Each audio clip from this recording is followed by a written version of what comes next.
আমরা একদম স্বচ্ছভাবে আয়নার মতো পরিষ্কার করে এই ইলেকশনটা করতে চাই। আমরা যে একটা সুষ্ঠু সুন্দর একটা নির্বাচন দেওয়ার কথা বলছি বারবার করে, আমাদের মাননীয় প্রধান উপদেষ্টা বলছেন, আমরাও কিন্তু জাতির কাছে প্রতিশ্রুতিবদ্ধ এবং আমরা উই মিন বিজনেস, এটা কোনো কথার কথা নয়।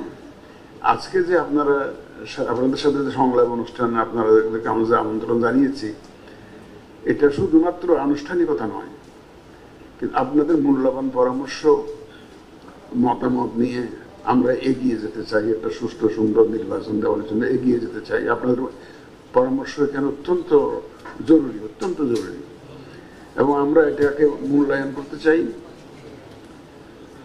দেখুন, আমরা লেভেল প্লেইং ফিল্ডের কথা বলি, একটা সুন্দর নির্বাচনী পরিবেশের কথা বলি, এই ক্ষেত্রে আপনাদের সহযোগিতা ছাড়া আমাদের সম্ভবপর হবে না। আমাদের এই নির্বাচন কমিশনের একার পক্ষে এই কাজটা করা সম্ভবপর হবে না, একটা সুন্দর সুষ্ঠু নির্বাচন দেওয়া। এখানে মিডিয়া লাগবে, আমাদের সিভিল সোসাইটি লাগবে, আইন শৃঙ্খলা বাহিনী লাগবে, এবং সর্বোপরি দেশের সর্বস্তরে জনগণের সহযোগিতা লাগবে। আমরা মিডিয়াকে ওখানে পার্টনার হিসেবে পেতে চাই, আমরা আপনাদেরকে সাথে নিয়ে পার্টনার হিসেবে আগে যেতে চাই আমাদের এই কাজে।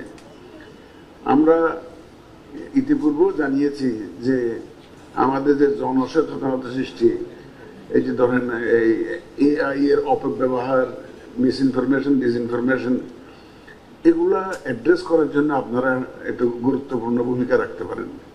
পার্টিকুলারলি আমাদের দেশে নর্মালি ইলেকট্রনিক মিডিয়ার প্রতি মানুষের একটা আকর্ষণ বেশি, ইদানি আবার সোশ্যাল মিডিয়া একটা যুগ হয়েছে। মানুষের ওই যে প্রিন্ট মিডিয়ার চাইতে এটাকে ইমিডিয়েটলি খুব খুব গুরুত্ব দেয়, এবং দেখবেন যে ওই টেলিভিশন খুলে আগে স্ক্রল করতে থাকে যে গুরুত্বপূর্ণ সংবাদটা কোথায় কোথায় আছে আসলে। সুতরাং ইলেকট্রনিক মিডিয়ার গুরুত্ব আমাকে আর বুঝিয়ে বলার দরকার নাই আপনাদের কাছে, আপনারা জানেন, আপনারা বুঝেন। আমরা এই নির্বাচন কমিশন দায়িত্ব নেওয়ার পর থেকে আমরা দায়িত্ব নিয়েছি 24শে নভেম্বর 2024। অনেকগুলো গুরুত্বপূর্ণ কাজ সেরে ফেলেছি। আমরা ত্রয়োদশ নির্বাচন সুষ্ঠু সুন্দর এবং অবাধ করার লক্ষ্যে এবং একটা লেভেল প্লেইং ফিল্ড নিশ্চিত করার জন্য আমরা অনেকগুলো কাজ করে ফেলেছি। বিশেষ করে সবচেয়ে বড় কাজ যেটা করেছি সেটা হচ্ছে যে একটা ভোটার তালিকা হালনাগাদকরণ। এটা একটা বিশাল কর্মযজ্ঞ ছিল। আপনারা জানেন যে আমরা প্রায় 77,000+ পিপল মোবিলাইজ করতে হয়েছিল এটাকে আপডেট করার জন্য। এখানে আমরা সুফল পেয়েছি, কিন্তু এটা অকল্পনীয় সুফল পেয়েছি। যেমন 21 লক্ষের বেশি মৃত ভোটার আমরা আইডেন্টিফাই করতে পেরেছি, যেগুলো ভোটার লিস্টে ছিল 21 লক্ষেরও বেশি।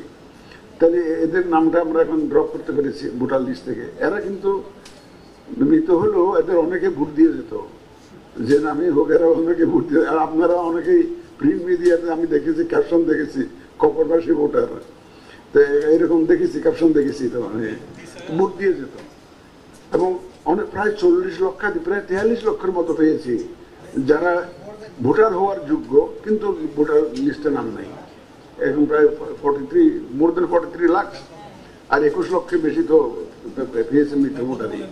তাই আমরা এদেরকে ইনক্লুড করার সুযোগ পেয়েছি। এবং মহিলা পুরুষ ভোটার, আমাদের এখানে জনসংখ্যা অলমোস্ট রাফলি 50% মহিলা, 50% পুরুষ, কিন্তু ভোটারের মধ্যে প্রায় 30 লক্ষাধিক ডিফারেন্স ছিল ভোটের সংখ্যায়। তার মানে মহিলারা ড্রপ আউট ছিল বেশি, এলিজিবল হলেও ভোটার লিস্টে নাম ছিল না।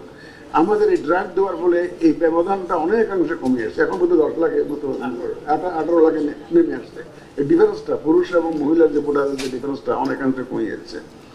এবং মানুষ যে একটা আগ্রহ হারিয়ে ফেলেছিল, পার্টিকুলারলি মহিলারা, এবং গ্রাম অঞ্চলের রিমোট এলাকার মহিলারা, যে রিমোট এলাকা প্রত্যন্ত অঞ্চলের মানুষ যে ভোটের প্রতি আগ্রহ হারিয়ে ফেলেছিল, সেক্ষেত্রে আমরা একটা আলোড়ন সৃষ্টি করতে পেরেছি, তাদের মধ্যে একটা আগ্রহ সৃষ্টি করতে পেরেছি।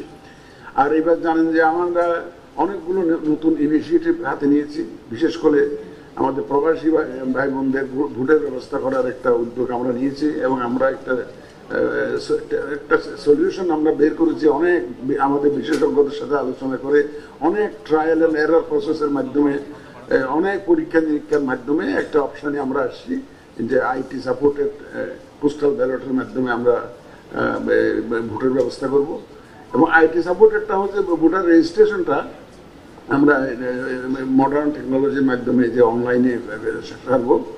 আর পোস্টাল ব্যালটটা তো আপনারা জানেনই, সেই পোস্টাল ব্যালটটা এই দুইটা কম্বিনেশন মিক্সড, এটাকে সংকর জাতীয় বলতে পারেন যে ব্যবস্থা, সংকর জাতীয় ব্যবস্থা আমরা প্রস্তাব করেছি।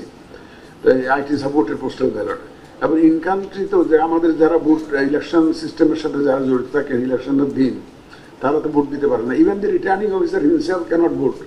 যিনি রিটার্নিং অফিসার থাকেন, এসপি থাকেন, ডিসি থাকেন, presiding officer, polling officer who is collecting votes, উনিও ভোট দিতে পারেন না। কিন্তু আমরা এবার ইনশাল্লাহ ওটা নিশ্চিত করবো।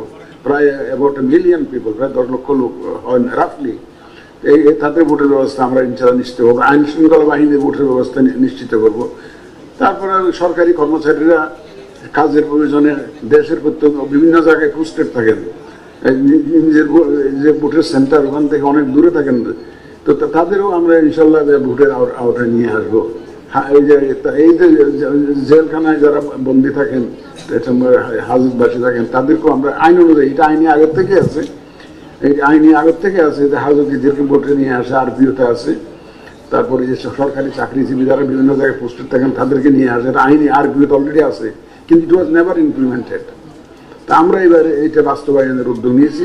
এই সব কিছু কাজ আমরা করার জন্য উদ্যোগ নিয়েছি at a very critical time of the nation. এই ক্ষেত্রে আপনাদের সহযোগিতা ছাড়া আমরা এটা পারবো না। এই সব কথা আপনাদের প্রচার প্রচারণার মাধ্যমে মানে আমরা একটা ট্রান্সপারেন্ট পদ্ধতিতে এই কাজটা আমরা সারতে চাই, এবং আপনাদের সহযোগিতা এখানে কিন্তু অত্যন্ত মূল্যবান হবে আপনাদের। এই জন্য আপনাদের আজকে আমরা চাইবো আপনারা আমাদেরকে মূল্যবান মতামত দিবেন, এবং আমরা এই কিছুদিন পরেই একটা সচেতনতা কর্মসূচি শুরু করব, যে অ্যাওয়ারনেস রেজিং প্রোগ্রাম এই ইলেকশনের জন্য। এখানে আমরা মিডিয়াকে পার্টনার হিসেবে পেতে চাই, এবং আপনাদেরকে পার্টনার করেই আমরা এই কাজটা সারবো ইনশাল্লাহ। এই যে অ্যাওয়ারনেস রেজিং প্রোগ্রাম, ইলেকশনটাকে আমরা অ্যাজ ট্রান্সপারেন্ট অ্যাজ পসিবল করতে চাই। আমরা চাই সারা বিশ্ববাসী দেখুক বাংলাদেশে সবকিছু লুকানো ছাপানো কিছু যাতে না হয়, এবং এটা আই মিন ইট, যে আমরা একদম স্বচ্ছভাবে আয়নার মতো পরিষ্কার করে এই ইলেকশনটা করতে চাই। এই ক্ষেত্রে আপনাদের সহযোগিতা খুবই দরকার হবে, এবং আমরা এটা কামনা করি।